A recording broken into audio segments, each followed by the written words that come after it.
मेरा नाम है हरिया, मैं काम करता हूँ बहुत बढ़िया, खाता हूँ खाना और रोज गाता हूँ गाना।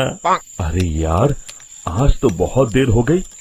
इस खतरनाक जंगल को देखकर तो मेरे हाथ पैर ठंडे हो गए हैं। अगर मैं वक्त पर गांव नहीं पहुंचा तो मालिक बहुत नाराज हो जाएंगे। तभी हरिया को एक आवाज सुनाई देती है। सुनिए हरु जी। अरे, ये आवाज किसने दी? तभी हरिया को सामने कुछ दूर एक औरत खड़ी दिखाई देती है। अरे भाई, ये औरत अकेली इतनी रात को इस जंगल में क्या कर रही है? चलकर पूछना पड़ेगा। फिर हरिया अपनी बैलगाड़ी उस औरत के सामने लाकर रोक देता है और उससे पूछता है। अरे सुनिए, आप इतनी रात को इस खतरनाक जंगल में अकेली क्या कर रही हैं? तभी वो औरत मीठी आवाज में कहती है, अरे हरु जी, आप आ गए।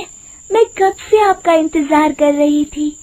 वैसे तो यहाँ से काफी लोग गुजर चुके हैं, लेकिन मैं खास आपका इंतजार कर रही थी। अच्छा, तुम सच कह रही हो? मुझे तो यकीन नहीं हो रहा है। वो क्या है ना, आज तक किसी ने मुझसे इतने प्यार से बात नहीं की। हाँ हाँ हरु जी, मैं सच कह रही हूँ। अब देर मत करिए और जल्दी से मुझे मेरे घर तक छोड़ दीजिए। हाँ हाँ, कौन सी बड़ी बात है, अभी छोड़ देता हूँ। आप मेरे पीछे बैलगाड़ी में बैठ जाइए और मुझे रास्ता बताते चलिए। फिर वो औरत हरिया की बैलगाड़ी में बैठ जाती है और हरिया बैलगाड़ी हाँकता हुआ आगे चल पड़ता है। फिर उस औरत के बताए हुए रास्ते पर चलते चलते हरिया बैलगाड़ी लेकर एक काली गुफा के आगे आकर रुक जाता है। हरिया उस औरत से पूछता है, हाँ देवी जी, आपका घर कहाँ है? यहाँ तो एक गुफा के अलावा और कुछ नहीं है। तभी अचानक वो औरत हवा में उड़ने लगती है। देखते ही देखते उसका सुंदर रूप एक डरावनी चुड़ैल में बदल जाता है और वो जोर जोर से हंसती है। अरे तू तो एक नंबर का बेवकूफ निकला। तू तो बड़ी आसानी से मेरी बातों में आ गया। अरे मर गया रे, ये तो एक चुड़ैल है। हे भगवान बचा ले, ये तो बड़ी डरावनी दिखाई दे रही है। और फिर अगले ही पल हरिया की बैलगाड़ी में रखा सारा सामान हवा में उड़ता हुआ उस काली गुफा के अंदर चला जाता है और वो चुड़ैल भी उस गुफा के अंदर जाकर कहीं गायब हो जाती है। हरिया ये नजारा देख बुरी तरह घबरा और परेशान हो जाता है। अरे, ये चुड़ैल तो मेरा सारा सामान लेकर गुफा में गायब हो गई। अब क्या होगा? अगर मैं गांव खाली हाथ गया तो मालिक मेरी अच्छी खबर लेंगे। मेरी इस बात का कोई यकीन भी नहीं करेगा। फिर आखिर वही हुआ। हरिया के मालिक चंपक सेठ को हरिया की किसी भी बात पर रत्ती भर भी यकीन नहीं हुआ। चंपक सेठ को लगा हरिया झूठ बोल रहा है और उसने ही लालच में आकर सारा सामान हड़प कर लिया है। फिर हरिया को बेईमान समझकर चंपक सेठ उसे काम से निकाल देता है। अगले दिन अपनी दुकान में परेशान बैठा चंपक सेठ गुस्से में बड़बड़ाता है। अरे, दुकान में तो सामान बिल्कुल भी नहीं है। अब मुझे ही शहर जाकर सामान लाना होगा। फिर वो अपनी बैलगाड़ी लेकर शहर चला जाता है। शहर से सामान लेकर जब चंपक सेठ वापस गांव लौट रहा होता है, तभी उसे एक आवाज सुनाई देती है। चंपक जी, ओ चंपक जी। अरे, ये तो कोई मेरा नाम लेकर मुझे पुकार रहा है। फिर उस रास्ते में वही औरत खड़ी दिखाई देती है।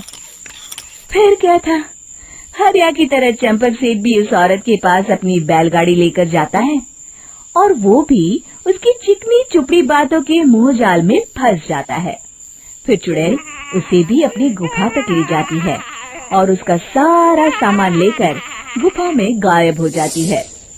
बेचारा चंपक सेठ लाचार होकर खाली हाथ गांव लौट आता है।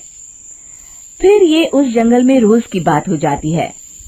जो कोई भी शहर से कुछ लेकर गांव की तरफ लौटता, वो चुड़ैल उसे बेवकूफ बनाकर उसका सारा सामान लेकर गुफा में गायब हो जाती। एक दिन हरिया एक लकड़हारे को उसी जंगल की तरफ जाते हुए देखता है। फिर हरिया उसे रोकते हुए कहता है, अरे भाई, क्यों अपनी मौत को दावत दे रहे हो? मेरी बात मानो, आगे जंगल में मत जाओ, वहाँ एक बड़ी भयानक चुड़ैल रहती है। लकड़हारा हरिया की बातों को नजरअंदाज करते हुए कहता है, अरे भाई, मुझे पहले ही बहुत देर हो चुकी है, मुझे जाने दो भाई। शाम तक लकड़ियाँ काट कर शहर के बाजार में बेचना है। तुम अपनी ये कहानी किसी फुर्सत में बैठे इंसान को सुनाओ, मैं तो चला। इतना कहकर लकड़हारा वहाँ से आगे जंगल की तरफ चला जाता है। फिर अगले दिन गांव के मुखिया के घर के बाहर बहुत सारे लोग जमा हो जाते हैं। तभी हाथ में कुल्हाड़ी लिए खड़ा लकड़हारा कहता है, अरे मुखिया जी, अब आप ही हमें बचाइए उस जंगल वाली चुड़ैल से। हमारा सारा काम तो शहर से ही होता है। अरे मुखिया जी, उस चुड़ैल की वजह से तो मैं पूरी तरह बर्बाद हो गया हूँ। हम सबको मिलकर उस चुड़ैल का कोई इलाज करना पड़ेगा। तभी भीड़ में खड़ा वीरा कहता है, आप लोग चिंता मत करिए, कल से वो चुड़ैल किसी को नहीं लूट पाएगी। मेरे पास एक बहुत अच्छी तरकीब है। तभी चंपक सेठ उसका मजाक उड़ाते हुए कहता है, अरे तेरा नाम वीरा है तो क्या हुआ? तूने अभी उस चुड़ैल को देखा नहीं है? जाकर अपना काम कर, बड़ा आया। तब मुखिया जी कहते हैं, नहीं चंपक सेठ, मुझे लगता है हमें इस लड़के को एक मौका देना चाहिए। फिर सभी गांव वाले मुखिया जी की बातों से सहमत हो जाते हैं और वीरा शाम को एक बैलगाड़ी में कुछ सामान लादकर उस जंगल की ओर चल देता है। वीरा, ओ वीरा, कहाँ जा रहा है? तभी वीरा मुड़ के देखता है, वही चुड़ैल एक औरत के रूप में खड़ी है। अरे बहन जी, मैं आपको ही ढूंढ रहा था। देखिए, मैं आपके लिए क्या लाया हूँ। हैं? अरे वाह, तो खुद मेरे लिए इतना सामान लाया है।